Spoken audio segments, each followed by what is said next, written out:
ابھی جس مقام پر موجود ہیں اس مقام کو بی بی شہر بانو کا مقبرہ اور بی بی شہر بانو کی زیارتگاہ کہا جاتا ہے۔ بی بی شہر بانو کی خود ہسٹری کیا ہے وہ الگ موضوع ہے، اور یہاں پر یہ مزار کیسے ہے وہ ایک دوسری ہسٹری ہے اور اس کی تاریخ ہے۔ ہم دونوں باتوں کو الگ الگ کر کے بیان کریں گے اور انشاءاللہ اس کی وجہ بھی آپ کو سمجھ میں آ جائے گی۔ بی بی شہر بانو کے بارے میں سب جانتے ہیں کہ چوتھے سرکار حضرت امام زین العابدین علیہ السلام کی والدہ گرامی، جن کے بارے میں خود زیارت وارثہ کے اندر بھی یہ بات موجود ہے کہ یہ تمام ہستیاں وہ ہیں جو پاک صلبوں سے ہو کر اور مطہر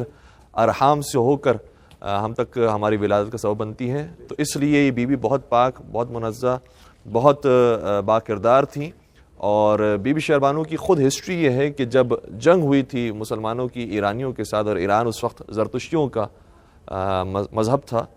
اور پھر اس کے بعد کچھ افراد کو وہاں سے غلام اور کنیز بنا کر مدینہ لایا گیا، تو اس میں یہ شہزادی بھی موجود تھی۔ اور یہ شہزادی وہ ہے کہ جو خود بادشاہ کی بیٹی تھی، یزگر سوم اس زمانے کا بادشاہ تھا، اور ان کی بیٹی تھی جناب بی بی شہر بانو۔ جب یہ مدینہ لائی گئی ہیں اور مسلمانوں کے درمیان آئیں تو انہوں نے بھی اظہار اسلام فرمایا، اور چونکہ یہ شہزادی تھیں اور بادشاہ کی بیٹی تھی، اور یہ طریقہ خود نبی اکرم نے سکھایا ہے کہ جو بڑے مقام و بڑے منصب کے افراد ہوتے ہیں ان کی جب شادیاں کی جائے تو ان کو بھی انہی کے منصب کے اعتبار سے رشتے دیے جائیں۔ تو اس لیے مولا علی علیہ السلام نے اس شہزادی کو قبول کیا اور اپنے بیٹے امام حسین علیہ السلام کی ہمسری کے لیے پسند فرمایا۔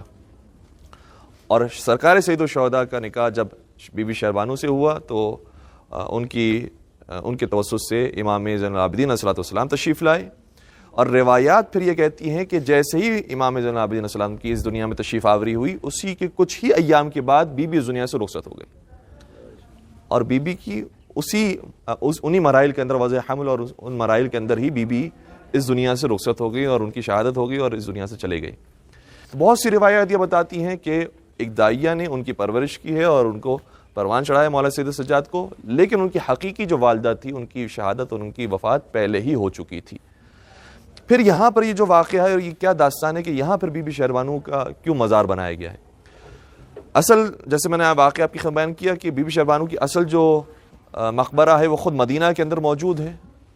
وہاں پر ان کی والدہ مدفون ہے، لیکن یہاں پر جو بی بی شہر بانو کی ہسٹری ہے وہ اس طرح سے عوام الناس کے درمیان زیادہ معروف ہو گئی ہے، اور بہت بعد کی کتابوں کے اندر اس کے اندر اشارے ملتے ہیں، لیکن ایکچوئل جو محققین ہیں اس کو منع کرتے ہیں۔ وہ جو عوام الناس کے درمیان ہسٹوری معروف ہے وہ یہ ہے کہ بی بی شہر بانو واقعہ کربلا کے اندر امام حسین علیہ السلام کے ساتھ ہی کربلا تشریف لائیں، اور جب شام غریبہ بیویوں کو گرفتار کیا گیا ہے اور اسیر بنایا گیا ہے، تو جس طرح سے بچے بھاگے ہیں اور انہوں نے اپنی جان بچائی ہے، بعض وہیں پر ہی شہید ہو گئے، کچل گئے، کچھ گرفتار کر لیے گئے، تو بی بی شہر بانو عوام الناس یہ کہہ رہے ہیں کہ بی بی شہر بانو اس وقت اپنی عزت آبرو کی خاطر وہاں سے نکلتی ہیں، اور کربلا سے ہوتے ہوتے یہاں تک کا انہوں نے سفر کیا ہے اور بہت سارے مراحل کو طے کیا ہے، یہاں تک کہ انہوں نے اپنے آپ کو بچانے کی خاطر پہاڑوں کی طرف پناہ حاصل کی اور پروردگار کو پکارا اور کہا یاہو اے پروردگار۔ تو یہ پہاڑ دو ٹکڑوں میں تقسیم ہو گیا اور بی بی اس کے اندر تشریف لے گئی، اور پھر پہاڑ دونوں مل گئے۔ پھر جس طرح سے میں نے عرض کیا کہ عوام الناس کے درمیان یہ والی باتیں بھی پھر مشہور ہیں، اور اس لیے میں بیان کر رہا ہوں تاکہ لوگ یہ نہ سمجھے کہ ہمیں معلوم نہیں ہے، معلومات ہے، لیکن ہم بہت ساری چیزیں اس لیے چھپا رہے ہوتے ہیں کہ جو اتھینٹک بات ہے وہ آپ کی خدمت پیش کی جائے۔ تو عوام الناس کے درمیان پھر یہ والی بات بھی معروف ہے کہ بی بی کی چادر پہاڑ کے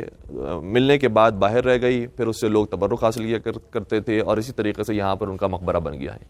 یہ لوگوں کے درمیان معروف بات ہے۔ اس کے علاوہ ایک اور ہسٹری جو اس مقبرے کی وہ یہ ہے کہ جو اصل تاریخ ہمیں لگتی ہے اور محققین جو کہتے ہیں وہ یہ ہے کہ یہاں چاروں طرف جو آب و ہوا نظر آتی ہے، پہاڑ موجود ہیں، دریا موجود ہیں، یہاں کی جو آب و ہوا اتنی خوبصورت ہے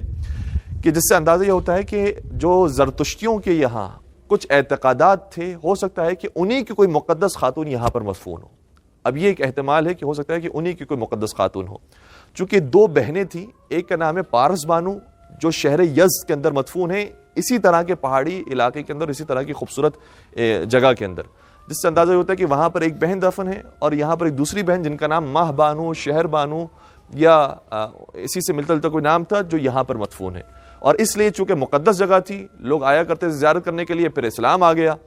تو اس کے بعد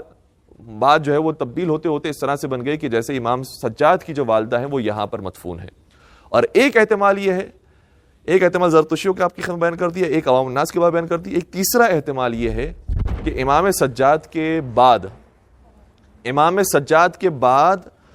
جب بہت ساری پاک خواتین تاریخ اسلام میں پیدا ہوئی ہیں تو ان میں سے کوئی ولی خدا، کوئی پاک خاتون یہاں پر مدفون ہوئی ہیں، جن کا نام اتفاق سے وہی نام تھا کہ جو امام زین العابدین کی والدہ کا نام ہے، بی بی شہر بانو، اور وہ یہاں پر مدفون ہوئی. اور چونکہ صاحب کرامت تھی اس لیے یہاں سے حاجتیں بھی لوگوں کی پوری ہوتی تھی، تو ایک زیارت گاہ اس اعتبار سے بن گئی ہے.